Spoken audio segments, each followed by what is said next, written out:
Nobody likes you. Why would you say that?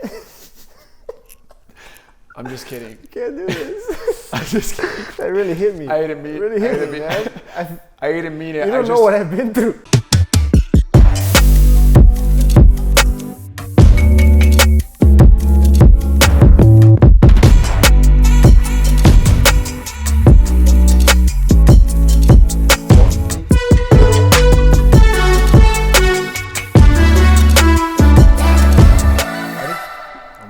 Son, he's getting in this let's zone. Do a little. Thank you. I forgot about that. Let's have a good chat, boys. Cheers, boys. Thank you. Bring some value. Thank you. Over to our friends, to our family members. Shout out to Johnny Walker. He has a better drink than I do. How you doing, Dan? How you feeling today, man? Nostalgic. Why so? Because apparently the guest that we have on today has been here before. But I didn't know. Has he? To your house? And it just got me thinking about Javi Clavi, Javi, the guest of the night. What's up, man? What's up, guys? How you doing? Good. I just thought I'd stroll in and see what you guys are up to. By. He was in the neighborhood. You guys filming something or what's going on? Yeah, man. I mean, we're having a little chat, little podcast thing. Okay. That's what the kids are doing nowadays. I think. Yeah. Something like that. Can I YouTubes and stuff? You know. Yeah. Before we get started, like and subscribe if you think me and Alex are sitting too close. What? Okay. And that's gonna log in the likes and subscribes. What's the account? No, but yeah. Actually, you made a good point. We haven't said hi to the audience. Let me do that real quick. What's up, you guys? That's Grant. That's Grant Stephan. What's going on, everybody? How you doing today? Welcome back to episode 8 of The Wave. Episode 8, brother. You know what that means? We're half of 16. That means 8. If we're doing one a week, that means this is our second month on this thing. Feels like just yesterday we got started. Have we been that loyal? I think we've been keeping up pretty well. I think we've kept up well and beyond. 2 months. 2 months strong. And thank you to everybody who's tuning in today. We have quite an episode today. I know I say that every single week because I believe it. I'm not going to bring people on here or have conversations that don't matter to me and they should matter to you as well. Our guest today is my good friend from way back in the day, Javi Clavi, a man of many talents. We are in the presence of a professional soccer player, fitness coach, an improv, the funniest guy in improv North comedian, America, stand-up, extravaganza artist, nationally ranked collegiate soccer player, a startup application failure. I don't know what else. Entrepreneur. GQ magazine cover. Are we missing anything, man? I think we did a good job. Just future dad.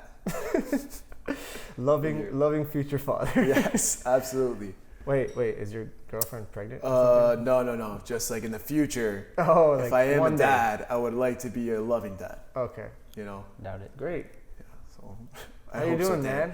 I'm doing well. How's everything? Doing well. Things are good. You know, thanks for having me on the show. This is great. You know, when you guys called me, it was a dream come true, actually. You're number 1 subscriber. I watch all your videos. So that means a lot because the feeling is mutual, bro. Oh, thank you. I'm literally like every time you post a video once. Yeah, the one video.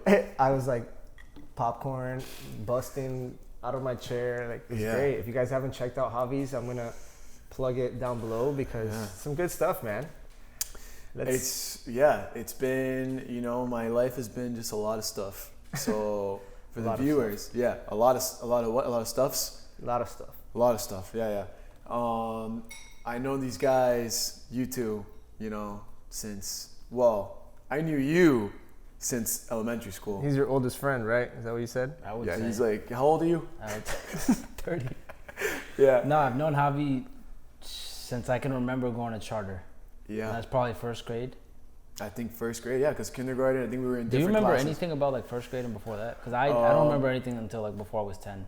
I remember. Anything before 10 is a blur to me. I remember just because I think we were friends. We were friends like that's all you remember? Then. Yeah, that's all I think about. So, yo, actually, going back to the list of many talents, I forgot to mention, man, like this is probably one of the most important roles I heard you make a mean lasagna. Is that true? Oof. Yeah, that is true. Actually, you owe us. I do owe you, Right? you guys. I did. There was a giveaway that you. It It's seemed like it was It's rigged. the only thing I've ever won, and I didn't even get it. Seemed like it was rigged because my brother won and he was in the house. But to be fair, he did have the best reply to the story. But I did promise you guys some lasagna. Yeah, I do make a really good lasagna. Where did that come from? You just one day we were bored at home and you decided I'm gonna do a giveaway on Instagram. I'm gonna give away a lasagna. Of all things to give away. So it actually started in Sweden. So when I lived in Sweden, it's a real story. I lived in Sweden for like a year and a half. Professional soccer player. And yes, playing over there, and I lived alone and didn't have much to do. So I looked up a lasagna recipe, but I didn't have the exact ingredients. So I kind of did my own thing, looking at what my mom used to make, and then That's how your improv career started. that's where my improv started. That was the first improv. So I'd make a thing and start laughing, and then I figured this works. This is gonna land. So I just write it down, and pretty much there's a secret. It's not your traditional lasagna, but it's really good. It's built like a regular lasagna, but it has some little flavors. I make the sauce from scratch, and there's some Snickers other- bar So what's that you the throw into the secret? mix. Yeah, so usually I put M&Ms on the side, but if you want it You in, dip it in ranch. yeah, it's usually I bring on ranch, a little bit of buffalo sometimes with the what's it called? Because I put like a coat on it, so it's pretty nice. But Bro, that's where it honestly, started. like you're so serious when you're saying that. It's like Yeah. I'm sold. I'm about to get M&Ms and ranch and buffalo. Like That's how the only way you'll figure it out is by doing that. experimenting. So you got to experiment, and that I'm looking forward to trying the lasagna though. Yeah, Yeah. I'm waiting for it. I want to. I'm Soon. gonna make it happen. Whenever this is out there, you would have it by then. Great. That would be like our launch party. Let's put it out tomorrow for lunch. Let's do it. All right, bro. I want to talk about a couple things with you because I know there's a lot of value that you can bring to the table, being a professional soccer player Jack of all trades. turned creative freelancer. Because I'm sure stand-up comedy is not an easy thing to do. A lot of creativity behind it. So I want to dive into some of those topics. What goes on behind the scenes in that kind of industry, as well as you had a project with a startup application for the restaurant industry, and Yeah. we'll dive into that. But let's start off with where you wanted to be when you were younger, because ever since I met you in sixth grade, you were always the soccer guy. Ranked number 1 in South Florida for midfield, right? Center Yeah, back. defense, Center back, definitely. defense. Yeah, center back. You played overseas, and man, like it's a dream for anybody. Yeah. So tell us, how was that? How was that experience? Yeah, so growing up, I think when I was 7 or 6, I said I wanted to be a professional soccer player, and I pictured that as the big lights, like what you see with Messi and Ronaldo, and like watching Champions League and You all gotta, that. have, you gotta have big dreams. But the reality is that like less than 1% get the label professional, but less than, I don't even know, but it's got to be 1% like, of that 1%, probably. if even, yeah. Yeah. It's like literally the 100 players in the top divisions in Spain, Germany, England, and Italy maybe, Right. and France. Kind of, yeah. Yeah, Couple like teams. that's pretty much, let's say that's like 1,000, 2,000 players versus the 7 billion people in the world. And if Right. whatever you narrow it down to, the chances of getting there are just, the odds are not in your favor. Mm-hmm. So that's what I envisioned. But as I kept working my way up, it was kind of in middle school, obviously things started going well in terms of with the local clubs. Then in high school, getting recruited for, that's what the rankings came out. I was ranked number 1 in Florida at the time for like as a player. So it's a good prospect. I got recruited for some schools and ended up going to UCF to play there. Just felt like it was the best kind of fit in that moment. And as I got in that system, I also, my like tunnel vision started to open up a little bit. Mm-hmm. So I started, I would say, like I wanted to enjoy Diversifying, college. right. So yeah, I wanted to party. I wanted to hang out with friends, but I still wanted to be good. But I kind of wasn't all in, whereas other people were. So after college, and even through college, I wasn't the same person I was in middle school and maybe parts of high school where I was ready and I wanted to be the best always. I still wanted to be, but the people that were working harder than me were already around me versus in another country where I didn't see them. So I'd already met my competition during the process and was trying to rely kind of on talent to carry me all the way.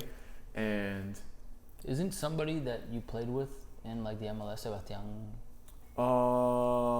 Yeah, Sebastian Rincon but he was MLS, then went to Colombia, and then Argentina, then Portugal, and now he's back in Argentina, I think. He's a big name, but Rincon. yeah, Sebastian. His dad is Freddy Rincon from the really? Colombian national team. No way. So he was really good. But pretty much like when I got to the point where I needed to be most tunnel vision, I wasn't. So that kind of made things a little more you see the road to success. What do you think was the cause of that? Like, did you maybe have doubts, not on necessarily your skill, but maybe did you see yourself like pursuing other opportunities and that caused your, like, I guess, dreams of becoming a professional soccer player to kind of like be sidelined, or what, you just got distracted, or what happened there? Yeah, I think I was exposed to different scenarios or different things that I'd never seen before. Just growing up down here, it was just kind of soccer practice and go to school and like parties sometimes, but it was just all part of, like, if I had practice, that took priority. Yeah. So when I started meeting people from outside of South Florida, you meet all kinds of people. That's when I think my perspective started changing, and I started liking, oh, this looks kind of fun. This looks kind of fun. This looks kind of fun. And I mean, that person's always going to lose to the person that is the best and specializes in one thing. So I went from a specialized person to more of a generalized type of, or general view person. And I mean, my career, if you want to call it that, like, suffered because the ones that were tunnel vision, they're up there where they got to be right now. Of course. Maybe it's not the Messi, Ronaldo type of vibe, but within the U.S. system or somewhere else, they made it there. So, after college, I had a good college career, and if you look at it on paper, but I knew I could have accomplished a lot more if I was more dedicated to it. But at the same time, I don't really regret it because I did dabble in other things, which have made me who I am now. And I think I made a decision at 7 years old without knowing anything except soccer. So that's actually what my next question was going to be. Like, was there any regrets? Because the way you're painting it is like, it makes it seem as if, oh, you got kind of sounds like you got wrapped up in the party life. Yeah, a little sidetracked. But at the same time, you're aware that, it's not an easy career, and like even the people who were focused didn't make it to that Messi, Ronaldo level that everybody really aspires to be. Yeah. But you did get this benefit of discovering other talents. Mm-hmm. So you went from playing college ball to you went overseas for a while. Yeah. So that's where the next step happened. But the thing is, between college ball and my first contract was probably the darkest part of my life at that moment, because it was a lot of uncertainty. I mean, I was going into this versus, let's say, the other tens of thousands of people that want to be professional. So I did a few open trials, denied. Oh, you're not fast enough. You're not tall enough. You're not this. There's always something. Yeah. And then before going into that, did you think you had what it takes going into that?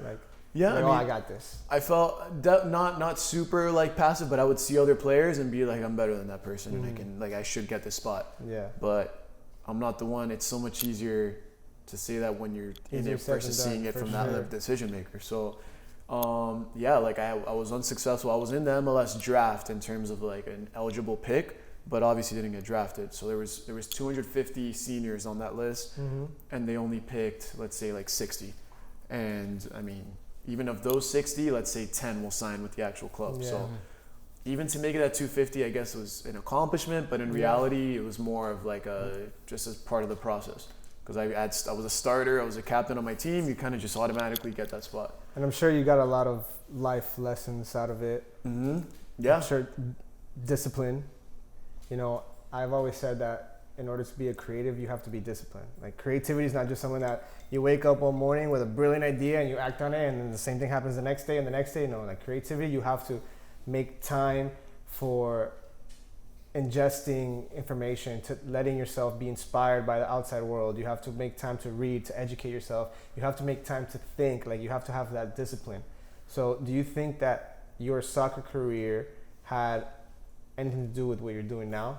Like like what was the biggest lessons that you got out of that? Yeah, I think the rejection aspect was huge. I mean, I got plenty of no's that hurt, because it's like I'm so close to this dream, and at that moment after college, that was my highest point athletically or from my soccer aspect. I was at my highest level. Mm-hmm.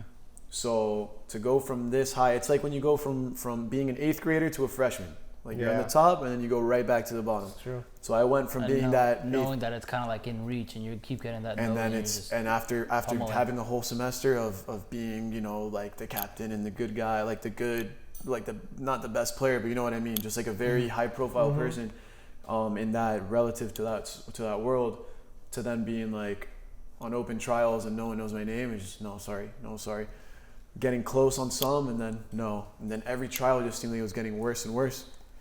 I'm sure that was tough too, because like, you know, I played soccer myself, obviously not at that level like you did, but I could have. I blew on my knee. I could have. Yeah. Bench warmer in 4th grade. I could have gone pro. But like, when it comes to soccer, man, like you have your days, you know, and when it comes to a tryout, like, you know, you're trying out for the club of your dreams, like it could be that, you know, you have an off day. Yeah. And it really just comes down to like right place, right time. Yeah. No, so many different things that go into it, and that's really life. Didn't that happen to you, and that's how you got to? Yeah, I got beat down so many times that it was honestly like I felt that like looking back and in the moment, it just felt like every no seemed like I was playing worse and worse, and it just like, but in the moment I thought I'm doing amazing. Why am I not getting picked? Right. And that I think is the heaviest thing mentally. Yeah. When you think you're doing really good, and everyone else is saying you're not. So that's why you have to really stay true to your mind and say, I am good. How did you do it? That's when I had hit rock bottom pretty much after, let's say, like 5 no's, 6 no's.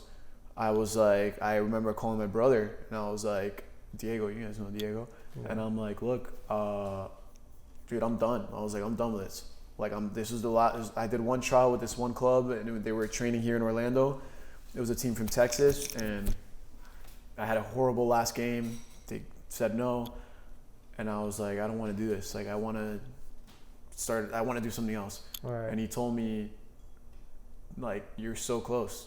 Don't. Right. Like, what if the next one's a yes? You know, you've taken SIG. Why not? Why can't the next one be a yes? And I've always wanted. This goes tied into what you were saying before. I always wanted to play in Europe. Like, that was my dream. That's kind of the mecca of soccer. Yeah. So I said, nope, like, I'm going to give it one more try. This was my final straw, and I said, I had a cousin living in Sweden. He's from Venezuela. He has a British passport. Like, just a quick little backstory.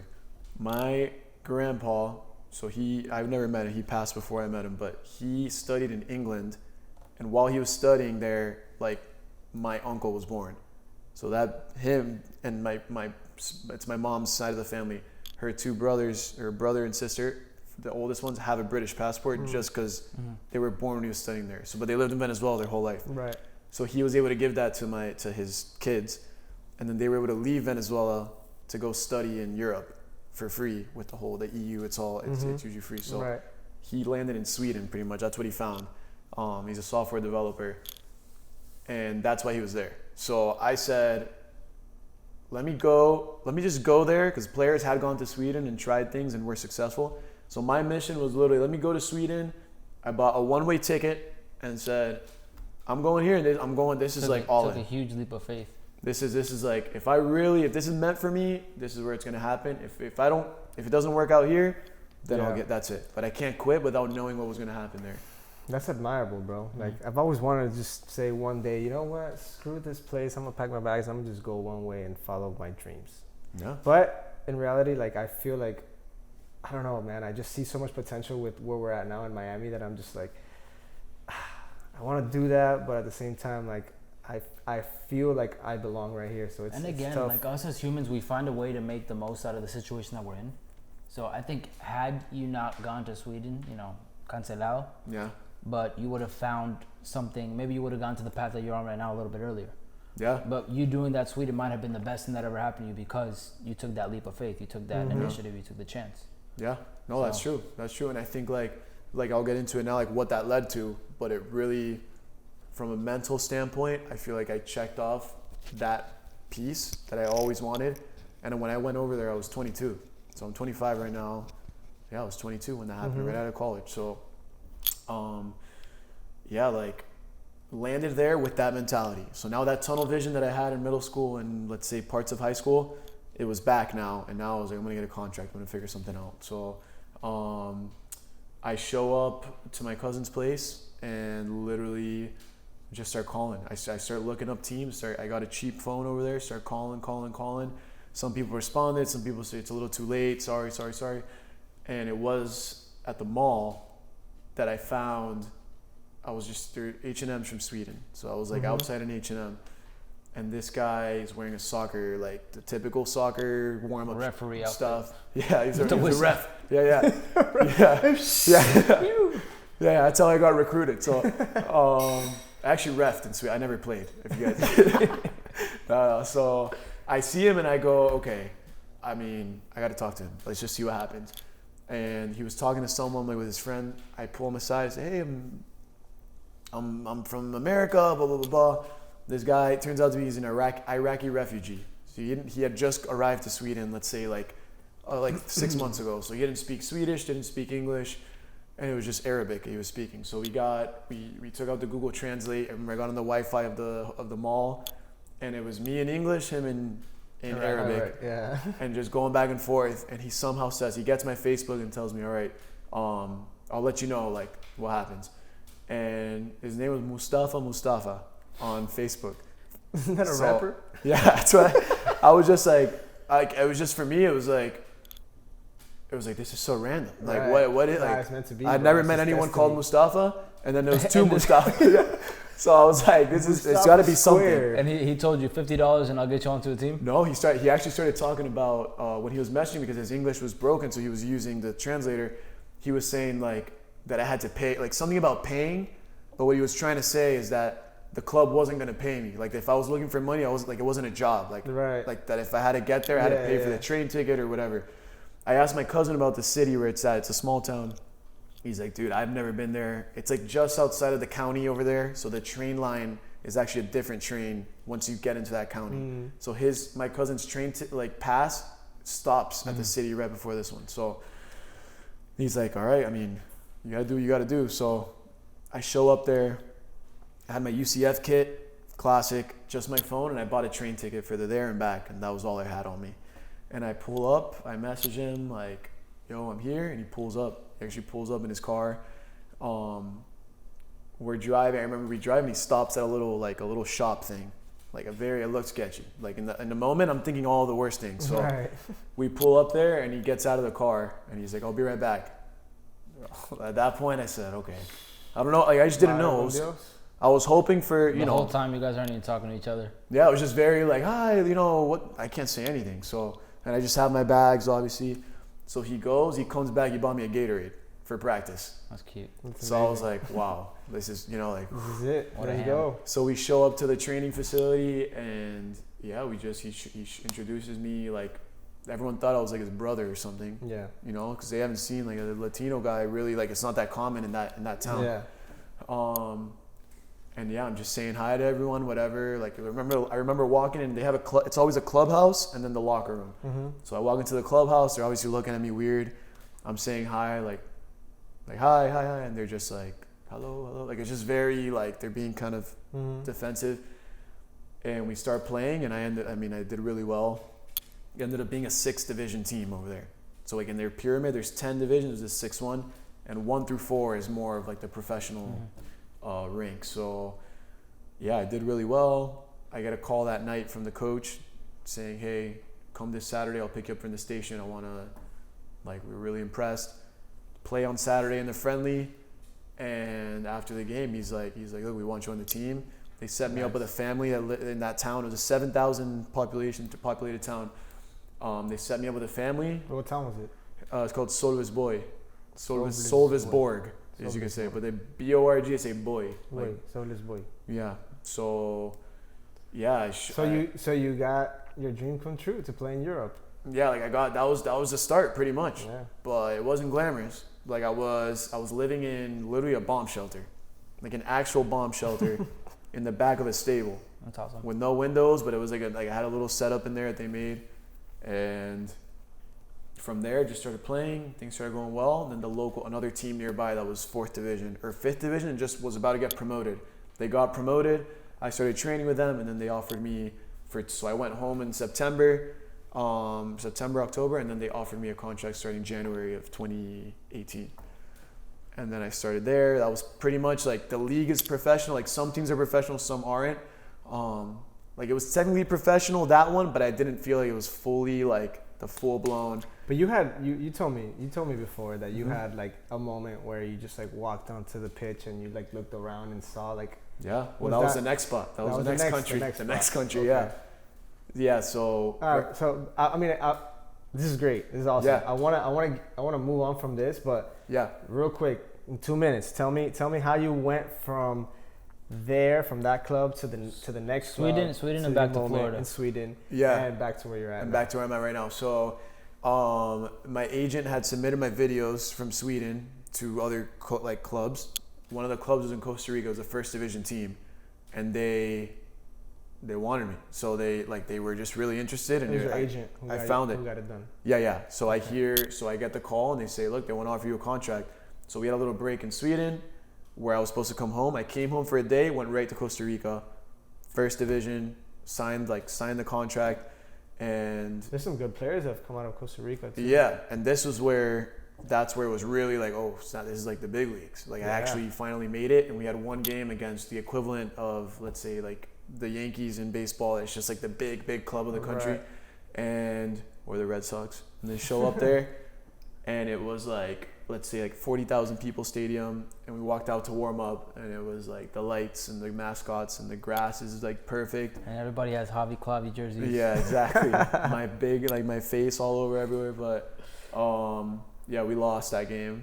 I actually didn't even come in the game though. I was on the bench. I didn't. Bro, whatever you got. But I was there. No, but you would have won had That's you played. it. Yeah, They really messed up. Exactly. And then that was it, dude. From there, it's just there's a whole other like situation that happened with the club, like not necessarily regarding myself, but the club itself had some issues, and I kind of got out of there.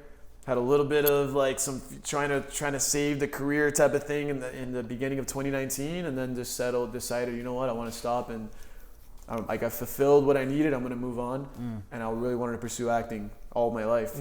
Like, I just feel like I had it in the back of my brain. And so ever since I met you, in like 1st or 2nd grade, before I could even talk, I was still sucking my thumb. You were cracking jokes, and you were not the laughing stock. You were the class clown. You're the class clown. So like. But it's also been like very effortless. Like I want to know like where do you get that trait? Like, I've met your parents, and it's not like they're like some comedic geniuses or nothing, you know, like you know, no shade there. Maybe but he like, just had to spice up the life in his house. Yeah. How do you just answer this? How do you go from professional soccer player, discipline, training, eating healthy, all this stuff, to just becoming improv, comedy actor? Is that anything you wanted to do when you were younger?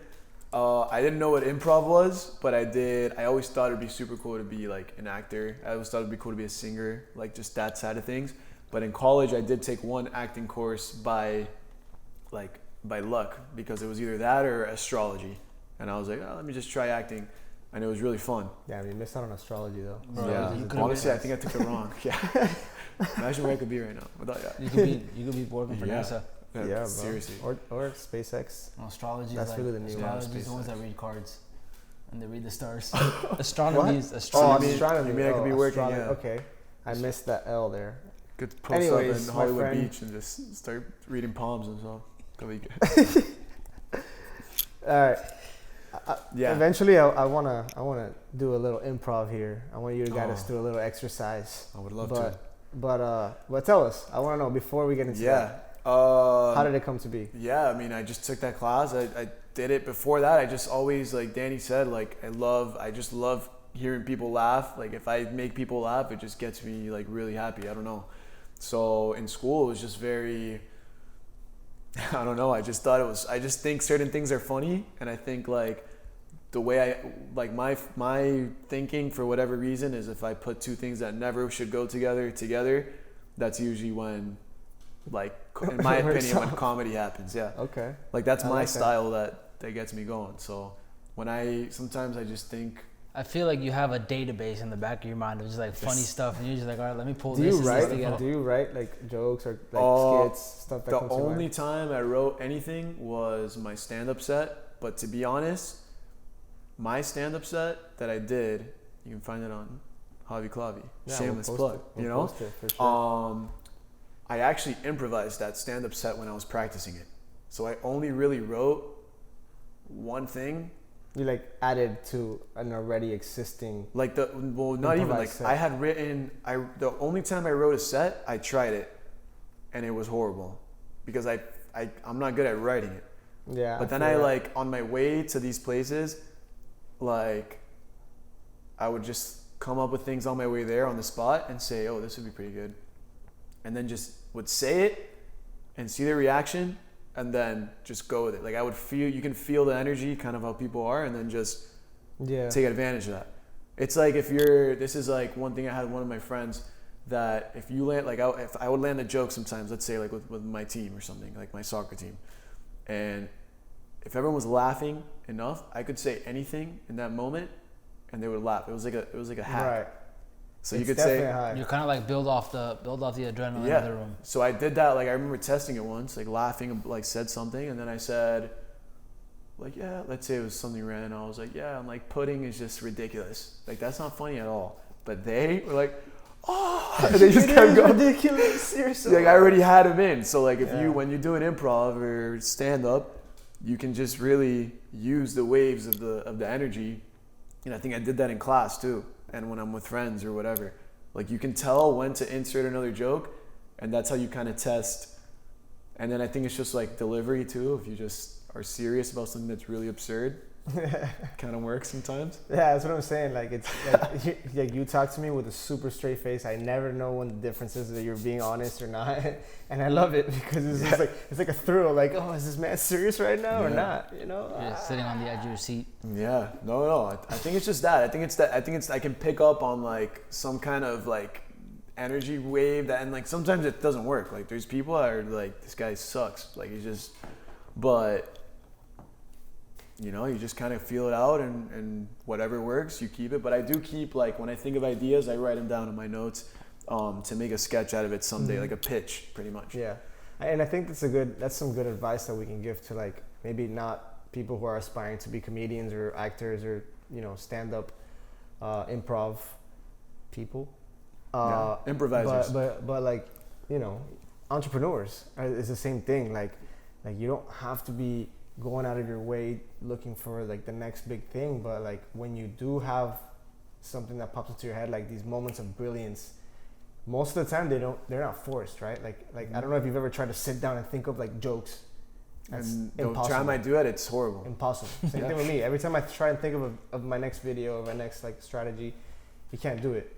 But it's important for creatives, entrepreneurs to have the habit of having either your notes app or like an actual notebook handy to actually like write things down when it comes to it. And sometimes it even comes to me, like for me it comes at the middle of the night. I can't tell you how many times it happens where I just like I'm woken up at like 3 a.m. and I have an idea and I'm like, that's a brilliant idea. You say that. And you say that way too often for me. I don't know. So That's many times I've said such a good idea that I'll remember it. There's no way I'm gonna forget this, and I forget it. Yeah. Every single time I forget it when I don't write it down. Yeah. So it's important to write things down. Yeah, I would definitely agree. Like I would say, there's no, like you just said, there's not one idea you'll ever remember, in terms of like exactly how you thought about it the initial time. But once you write it down, you see then the it whole comes thing back. in your head. Yeah, you have to write it down right away, and that goes for any industry or whatever. I mean, you use that strategy, but other than that strategy, what is like your creative process like? How do you formulate creativity? So I do get a lot of inspiration from other, creatives that I find that are similar to what I like to do. And I never like to copy anyone, obviously. Mm-hmm. So it's more like I watch a bunch, I look at my notes, what I've done, and then see if there's anything I can kind of mesh together. A lot of times though, things that come to me is because of things I see in real life that happen.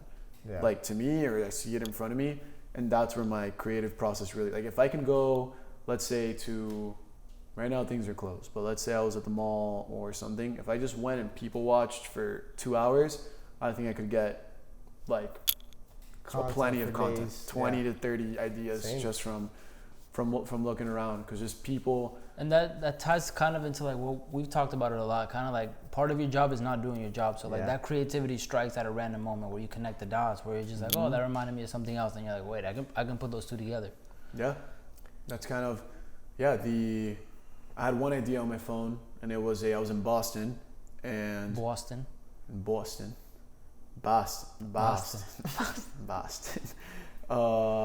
I'm not too good at that one.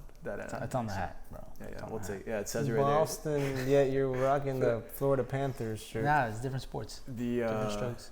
Yeah, what is that? The hockey team? Just kidding. I love the Panthers. I'll drink to that. Panthers for life. I was in Boston. We were walking over to this pizza place called Regina's. I was with my family, and I don't know if he's improvising or not. Earlier, no, this is real. This is real. This is a real life story? This is a real life story. Okay. Earlier in the day, I had seen like a couple of monks. So random. like 3 monks walking around in Boston. But it's like, it's a Catholic. I don't know too much. It has a lot of Irish heritage, so it's like very true. So they were just Catholic. there were 3 monks walking around, and I was like, what, like this, like seeing the pizza place, and for whatever reason in my head I thought, like a monk in front of a pizza shop, like what, like I just wrote that down. I still have it in my notes, so I don't know what I'm gonna do with that. Yeah. But it's like, like monk and pizza shop. Yeah. Like, and not that monks can't eat pizza, but it's just like, so like you wouldn't really think of that in a normal scenario. So I was like, I'm picturing, what if it's a monk in front of the pizza shop, but he's like always there, and he's just outrageous or like obnoxious, or he's like very nice, and it's you know what that reminds me of? Dave Chappelle had a stand-up comedy. David stand-up Chappelle. Special. He had a special, and he said right in the beginning, he's like, "Look, I'm gonna tell you a punchline now, and I'm gonna use that at some point in the show." And it was like, "I'm gonna punch you in the titty" or something like that. Yeah. That was a joke or something. And he said that, he's like, "I'm gonna use this at some point, so just like keep that in mind." Or And something. the end of it out. Yeah. if I He did like like, two or three. He did like 2 or 3 times. That was the. So the, it's like you have it the written in your notes, classic- and you're gonna use it somewhere. You don't know where, but it's gonna be there. Like it's what stand up was that? The one that got like the Netflix special. I think that he did a one. Netflix special that because one. he won an award. like there was one that No. came out recently though, right? It's the one that came out recently. It was like 18. The It one was a before number, that. right? He had The one two. before that. He No. had 2 that came That out. in was the past 80. year. That was a the YouTube George one. Ford one. Okay, no. So the one It was before that. before that. It was like Yeah. the one that popped off. The one that Yeah. was like roasting everybody, all the political stuff. Yeah. I forgot what it was called, but that No, I didn't see that it. was one of the best stand up. Do Yeah. you I've do you ever see seen. Dave Chappelle as like one of your, Oh. or is he more a comedian? Like I don't know how well that fares. Like He's comedian definitely to- like the to GOAT improvs. in my opinion. Yeah. Not my personal favorite, But the way he but approaches, his comedy style is just GOAT. Like very even unapologetic. any comedian alive right now, I think would agree with that. Mm-hmm. He's definitely up there, like on the Mount Rushmore. He's the biggest hat on the Mount Rushmore of comedians. Yeah, and everyone Probably. knows Dave Chappelle. Because he's very unapologetic in the way he does things, and it's kind of like, haha, laugh at That's the, what comedy is. You know, Yeah. like And people take- especially in people this take that to heart, too. generation, in this day and age where everything is so sensitive and there's all these boundaries that you Yes. can't cross.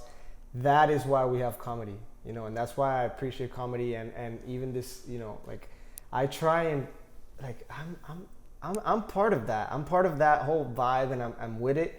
But my whole business and my whole message is more geared toward business and stuff. So I have to an extent keep it professional, but at the same time I'm trying to like break those boundaries. Like Well, I think, who makes the rules? But- Who says business people have to be professional?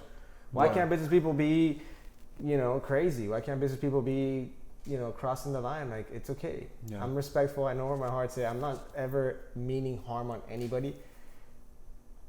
But, Yeah. Well, I think that's what comedy is, right? Yeah, I think breaking comedy barriers. derives from tragedy, and I know some I've always thought that, like, how better to get over tragedy than to laugh at it, or like laugh at the dark parts. Like, what are you gonna be like? Everybody gonna be sad? The and depressed all the alternative, time? No, you can't. Exactly. Like, what's the bring beauty out alternative? What's the alternative? The alternative is to be You sad. have to bring cry beauty about out it, of that. to weep until your sorrows go away. That's not gonna happen. It's like when tragedy happens, it's like you write it out and it gets better. That's it. So how do you cope with it? Cope with it The best way laughing, you possibly making the can. best And so, situation. and like out of it. comedians in that circumstance, that's their job. So you can't roast people for being like, all right, I'm gonna laugh at this. Yeah. Yeah. No, yeah. There's just, I think there's like you said like who says, like who's the one that makes these rules, like of certain things, like let's say business has to be professional, like in terms of your professionalism as a business person. Yeah. I think that, like, let's say 200 years ago, like business was its own concept. 1820. Yeah, so it's 1820. I'm not too fresh right now on like American history in terms of like when it comes to like the gold rush and all that. I'm not fully sure, but I'm pretty sure it was in the 1800s in some range or in some range. 20s, 1920s, or not the gold rush. Yes.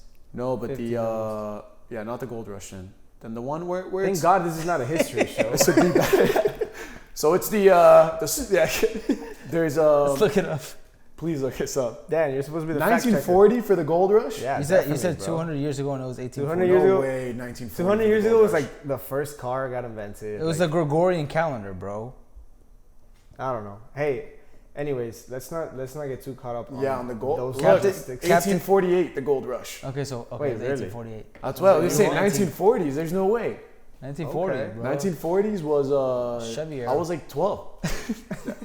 The Captain He Charles is your Wilkes. oldest friend. Captain Charles Wilkes circumnavigated Antarctica. Okay. Oh, true. Anyways, In 1840. So Oh yeah. what I think is, like, during that time there was a certain way of doing things Leap year. that if we did it now, really on that perfect.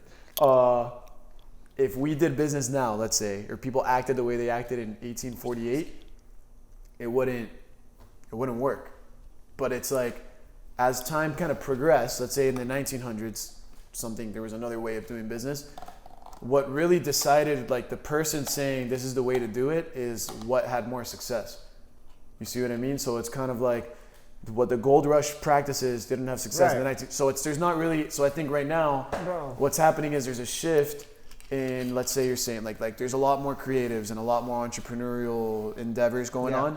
So I think really what's ultimately shifting the code of how to handle yourself as a business person is what's being successful. And what you're doing, I think, is the route of the future. So no, I definitely think that we're heading toward a world in which it's more about the freelancer rather than the big corporations. Mm-hmm. I think there's a statistic, and don't quote me on this right now, Dan, if you want to fact check it.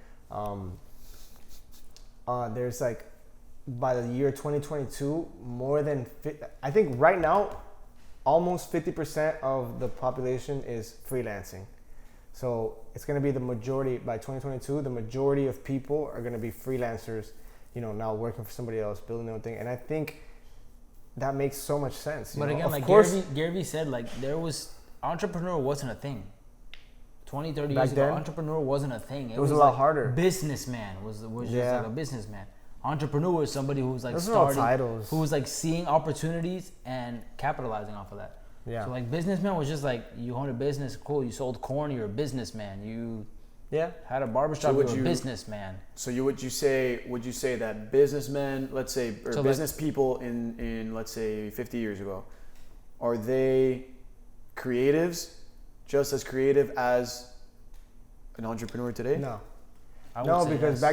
back then, in order to run a business, all you gotta know is how to pay your taxes and how to maybe pay the employees. I don't agree. If you're selling corn, what do you need to know? I don't agree. Corn wasn't a thing until the Mexicans discovered Corn was it. always a thing. Corn wasn't a thing until the Mexicans discovered it. Cars weren't a thing in the 1900s before That's not true. Ford made the printing press for cars. The conveyor belt. So like that creativity was limited, like I was telling you earlier. It was limited by the technological capacity that was at Yes, the time. So I think we don't see that because the modern entrepreneur is defined by his ability to be creative. Creativity is opportunity. Create opportunities, create something, as my shirt says, create something. I wore that shirt yesterday, so that's why I'm not wearing it. Not that one. I have my own. Oh, your own create something.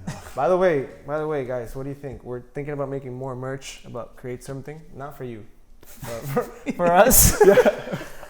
I'm talking about like if I'm David Dobrik, like I'm some like major YouTuber. Like I just want more of your shirts that say create something. No, but I think we do want to make stuff. On that note, like I think there really is, like, and with anything, as long as you tweak something in a way that's going to be more beneficial for anyone, like you're creating something. But now the amount of tools you have to be really creative are out there. So I think and everything, and not only are they out there, but they are so easy. Like honestly, right, I'm not gonna lie, I'm not concerned because my trust is in God, but there's so many software, so many applications, so many websites out there that can literally make videos for you. Mm-hmm. Feel me? Like I'm trying to sell videos, but you know, like there's literally so many things that you can just drag and drop and stuff like that. Animations, everything, like 30 seconds, and you have a full blown just like a video, and it looks cool. Like we're moving toward a much, you know, an era where you can literally anybody can be an entrepreneur. So, in my opinion, the modern day entrepreneur is the ability to provide value to like individuals, you know, to bring a message, to bring something to the table, because everybody can put entrepreneur on their bio. You know, you could sell a t-shirt and say, I'm an entrepreneur. You have 100K on Instagram, I'm an influencer. But it's kind of taken away from what entrepreneurs and influencer actually is. You know, an influencer is somebody that makes a change, and an entrepreneur is somebody who's bringing value to the table. But that's how the saturation of that profession gets played out. Because influencer was somebody who had a platform that influenced, and then people started getting platforms, and they started using it just for their own gains. And then entrepreneurs they had businesses, and they started using it. And now we have influencers. I'm an entrepreneur, so you can be too. Now we have influencers who, you know, they can have hundreds of thousands of followers and hundreds of thousands of likes, yet they have one revenue stream. And have nothing to say and have nothing to share.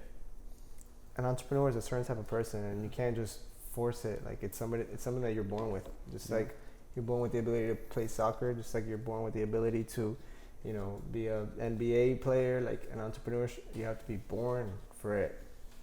And it's the same mentality that you had going into your soccer career, like tunnel vision. You know, it's like it's so easy to say, I sold a shirt, so now I'm an entrepreneur. But it's like, what happens when a pandemic hits and now you can't sell a shirt? Nobody's buying these shirts. What are you gonna do? The ability to adapt. So we did. You know, the ability to change, the ability to continue to provide value, the ability to know who your audience is, understand them, listen to them, connect with them, and just spread a message. Yeah. Well, I will say, like in like listening to you guys, like watching what you guys do, because I mean, I obviously follow both of you, and SevenSeas Media. You know, shout out SevenSeas Media. The what's it called? What do you say? Mama, I love you. P.O.P. Hold it down. It's fine. I don't even know. It's a West Side thing. It's not a Western thing. I don't know what's going on here. West West Campus? Yeah. West Campus, Miss Batanzos. Oh man, shout out Miss Batanzos. Miss Batanzos, if you're her watching kids, this, her kids shout A, out to B, you. C, and D. And Miss Million too. I didn't have Miss Million, we but gotta give all Spanish teachers. That is true. Man. And there was one more. She was from New York. She was great. Miss LeBron. No, not Miss LeBron. It was Miss. Miss LeBron. She was only here for a little bit. LeBron. She was only here for a little bit. Anyways, we Diaz or some shit. Whatever. Can you pull the directory real quick? Yeah, from was it 2004? That's it. Go. Keep talking. I just think in any field, regardless of if it's an entrepreneur or athlete, soccer field, comedian, you have to. The name of the game is really consistency. Yep. I don't really I see people just putting things in their bio, etc. Like that's always going to kind of happen. But at the end of the day, the consistency, you can't broadcast. You can broadcast your consistency on social media, let's say, by consistently posting. But like this behind the scenes stuff that you guys are talking about and like adapting and all that, the only way that's seen is that you had a steady stream of content, the pandemic hit, and that kept going. Yeah. The people that didn't keep going doesn't mean they're not an entrepreneur, but it's also like you are just going to be more successful because they can maybe get back on the wagon. They're lacking the adaptation that it takes to survive. Like you guys, I just think that's really what it ultimately comes down to, and the person that can stick with it longest, because like you said, that tunnel vision. Yeah. And I can say this from soccer too, to let's say comedy, to my job right now with Orange Theory. Like, if I do certain things. Have you read the book Innovate or Die? No. It's a good book. I gotta read it though. I haven't. You know what? I think really like, we're talking about entrepreneurs and all that stuff. Like the modern day entrepreneur, the one thing, man, the only, like you can have an awesome product, you can have the best quality, you can have the best customer service, all of that. But like in this day and age, Corona economy, 2020, everything that's going on, all this technology, all this stuff that's going on. The one thing that's gonna really set you apart is your message and the way you're communicating it. And like clearly we see that there's no more brick and mortar, and we're moving away from that face-to-face, that touch aspect. So like if you have a product, if you have a service, how the hell is somebody going to be able to try it on? Like you can't physically go into a store and try on a shirt. What's the second best way to do it? You got to see a video of somebody who looks like you, somebody who acts like you, somebody who has the same lifestyle as you, wearing it, looking at you. That's the closest thing you get to actually physically trying on a product or trying on a service. So if you don't have the ability to adapt and to make content and to put on content, then you're going to get left behind. And it's important, like knowing that you have to always be able to stick to your message, because when it comes to making content, people are like, oh, what do I make today? Like what video should I shoot? How, what photos should I post on social media? Those are, all that is irrelevant as long as you're sticking to your message. Like we're fancy, we have lights, we have cameras, we have all these things, we have guests. That's great because we have the blessing and we have the time and we have the capacity to do it. But you don't necessarily need all of that. I've seen so many pages, so many people, so many influencers make their name, make their living, not with this quality, not with these lights, not with these cameras, but with the message that they put out and their consistency. Mm-hmm. So I think that's huge, man. Consistency is the greatest thing. Like, what would have happened if you would have been consistent? Not gone with the party route, not done everything else. Like, who knows? Maybe you could have been the next Messi or the next what's the Venezuelan guy? Marcus Rashford. No. Joseph Martinez. The guy with the free kick. The free kick. Rincon. Oh, Rincon. Arango. No, Rincon. Oh, Rincon. I have his jersey. Let me go there real quick. Javi. I was thinking the entire time. I was like, I can't stop this. This is a really good conversation. Man. Yeah. Honestly, I feel like we could just talk for hours. I wanted to keep going. I was actually kind of bummed, but we should move in together. Yeah, let's do it. It's from what is it? Anchorman. Everybody After all this is done, we should get an apartment together. Oh yeah. With Brick. I miss your scent. Yeah. I miss your musk. Hey, no, but really the only reason that we had to roll the cameras one more again is because we can't have Javi on the show and not have a little bit of improv, right? I feel like it's a must. Let's do it. So guide us, man. What are some of the things that happen in the improv life? So some exercises. The first thing you always got to do is warm up and just be ridiculous. So you have to really get out of your head. You can't think that anyone is judging you. That's the hardest part. What if they are? Forget Then they suck. about it. They suck. You wouldn't know because they wouldn't tell you. Like they're there to watch you. Most people, when you're doing a show, they paid to watch you. So really, who's losing? True. Who's the loser there? That's true. So,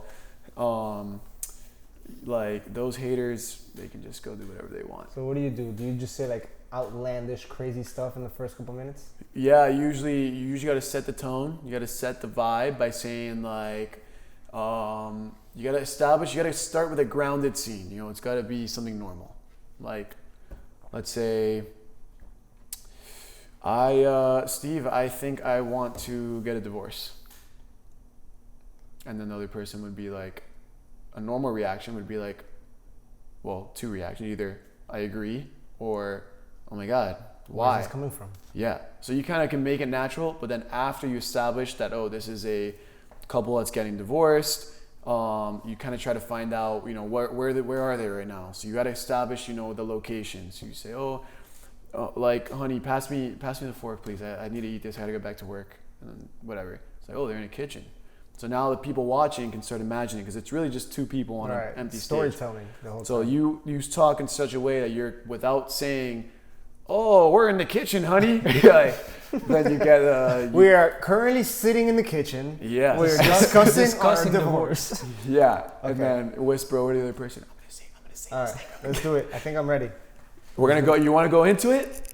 Bro. Okay. I was born for So this. so how about you two do a scene, and then I'll do a quick judge round, and then you do a scene with me, You ready for this? Sure. and I'll think you just got what it I'll takes? give you some notes.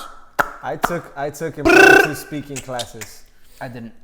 Okay. So all you have to do, you always got to start with a suggestion. So your suggestion for this scene is going You to don't be. tell me how to improv. I'm It's going to sorry. be apple. Okay. Apple? Apple, like the fruit apple. Okay. And whoever wants to start, you just I'll start. make it happen. I just think it's Hi. really annoying how the Apple computer was based off an Apple. You're an idiot. I hate you. I want a divorce. I mean, that good? And scene, yeah. we're in the kitchen right now. Yeah. I really don't want to discuss No, that. I had it. All right, Okay. one more time. Redo, So quick redo, scene. So redo, quick note. redo. I want you to try to not use the word that I suggested, Okay. but All you right. can hint at. I it, got you. Okay. I got you. So your next me start. suggestion. Oh no, now I can't. You already Okay, had thought okay, too much. It's okay. got to be on. Everything's made up on the spot. All right. So I'm your ready. next suggestion is going to be All right, book. I got this. Book. Book? Book. Hi, welcome to SevenSeas Media. How can I help you today? I don't know, man. I got a call from this number.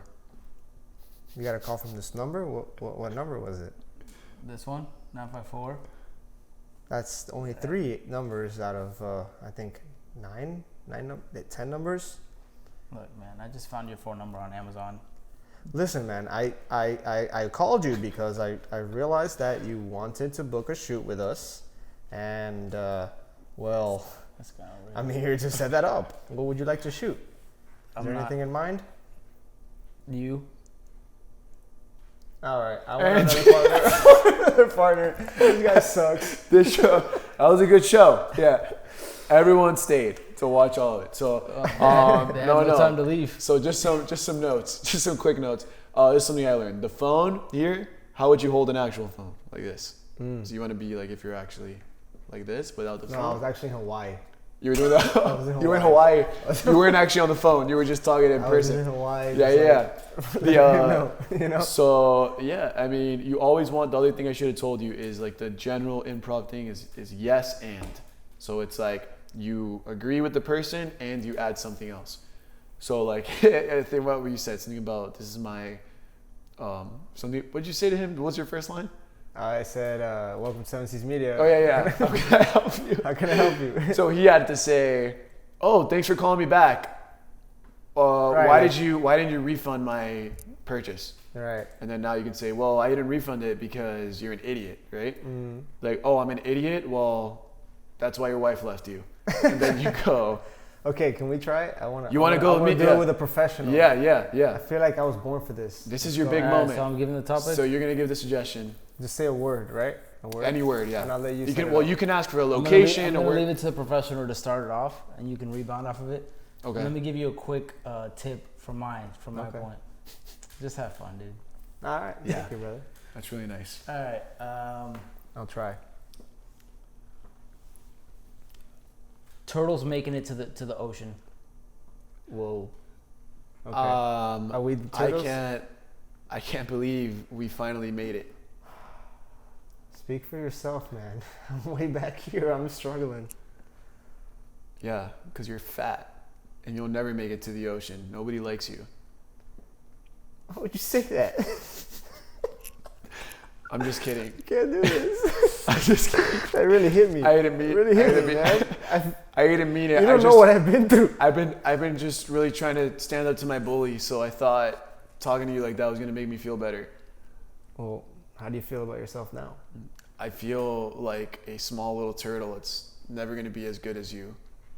Well, imagine what's gonna happen out there in the big blue ocean. Well, maybe we should just give our relationship another shot. Okay. Yeah. Yeah, this is not easy, bro. This is Come not back. easy, man. So like in that one, I mean, it's just a bunch of random stuff. But like I was just trying to take things like drop the. You always want to drop like a bomb. Like it's just like maybe they're dating. Like at first you would have thought. Like, what was our relationship? What would you think our relationship was there? Before I said, yeah, I forgot we were turtles for a second.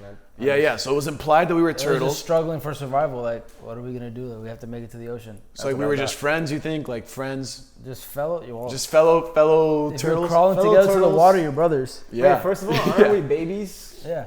Yeah. I mean, it could have been Baby turtles? Could have been anything. Like we didn't put it. We leave that to the imagination until you say like.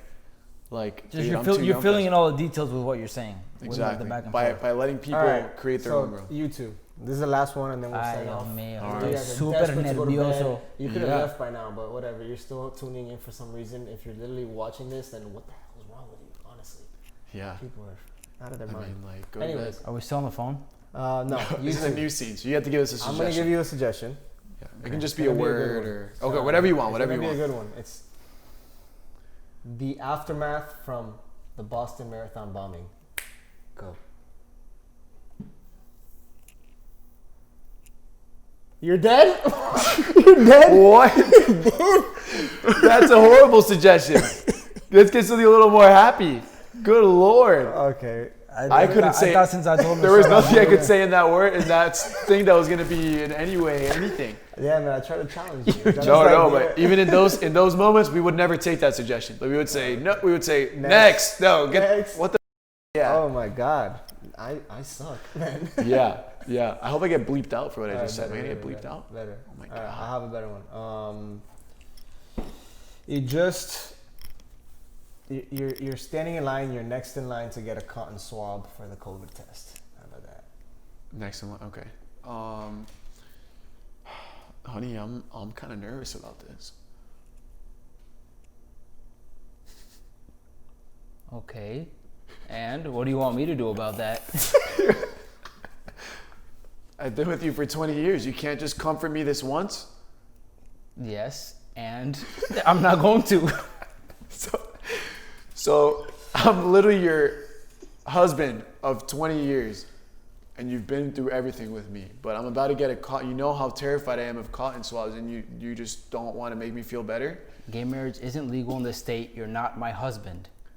Oh. I don't know how many times I have to tell you this. So you want to go down that route? Okay. So you think that just because I love you and we love each other, that just because it's not legal we can't be something?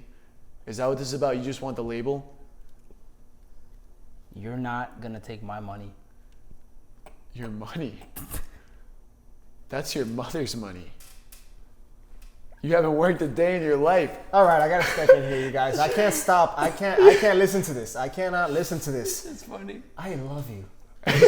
Are you I love you, Ricardo. Yeah. Leave this man. Yeah. Why didn't you just say anything? You were in the back of this car this whole time. Honey, he's not.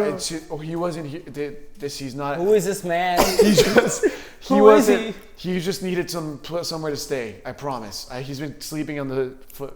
Was it when I I've was in literally been Alabama? in this car for like the past 36 hours. Was it when I was on business in Alabama? Yeah, I told him he could use the car, and when we left this morning, he was sleeping. He was sleeping. Joke's I forgot on he was you. there. I went to go stay with my cousin, Well, your cousin. and we made love. You made love with your cousin? Your cousin is I can't. absolute disaster of a human. So I'm sure you're gonna fall down that route too. Ricardo, let's go. All right, I guess I'm in. Have a good life. Bro, I don't know how you did that. I don't know how you did That was some craziness. I That don't know was- what was happening. I think my inner gay came out.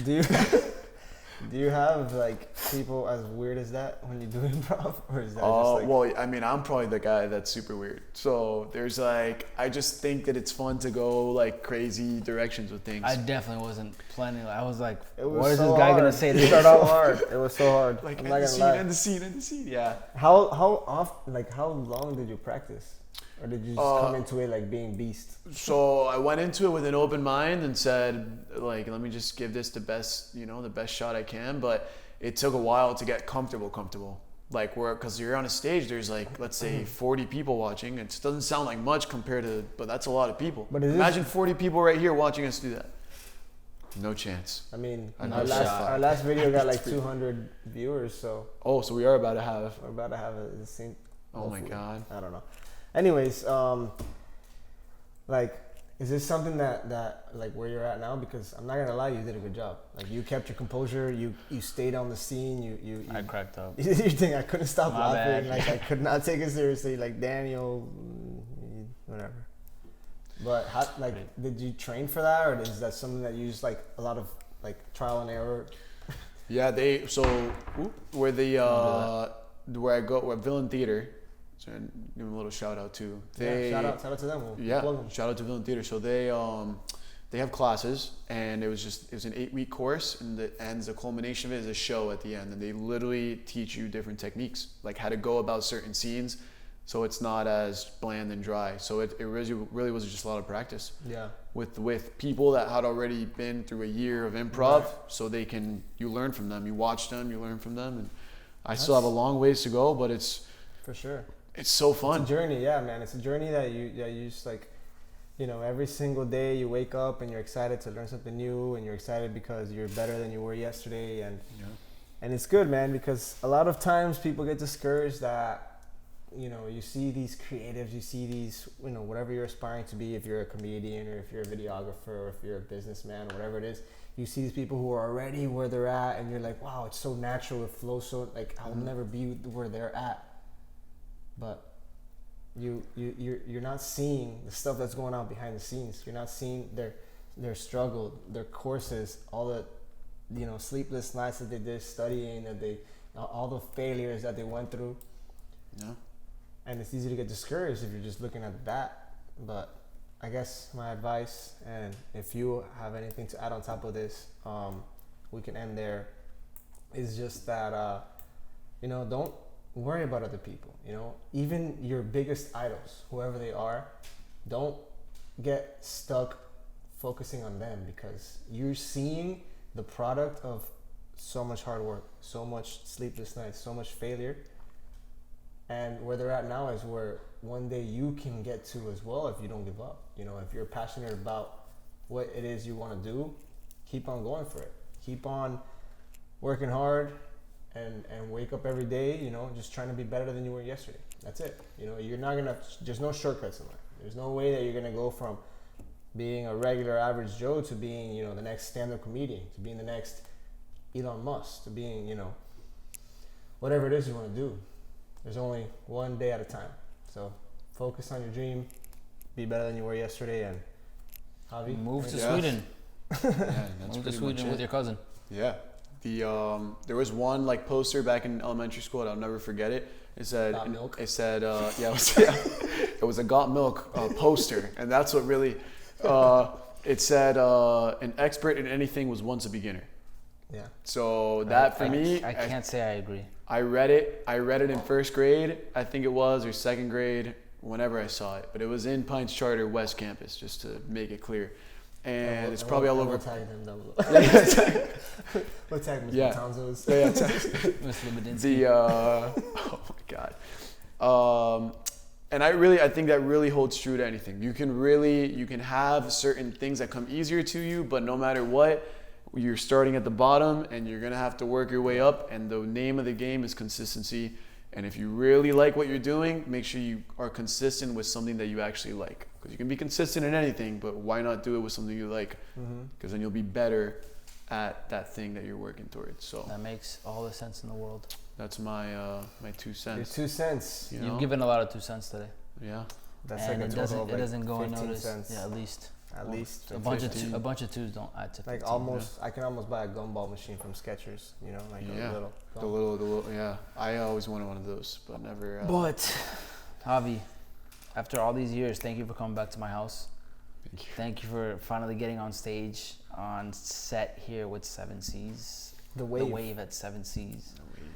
And thank you guys for tuning in. We appreciate you. This is episode 8, and we have so many more wonderful episodes to come. At least 5 more episodes. At least. At least until either Corona gets us all, or the Lord comes back and gets us. Until my camera dies, battery dies. I don't know. Yeah. Javi, thank you, my brother. Social distance. Thank you. Pond. Boom. And you guys, Thank you. I caught remember to like, Put it in my subscribe, because of the YouTube algorithm, and comment what I did wrong, because I feel like I can get better. So just comment on what I did wrong so I can make you guys happy. Please. thank you all. Goodbye, everyone. Everybody, have a good night. God bless America. Wait. Nah, I'm playing. Okay. Cut.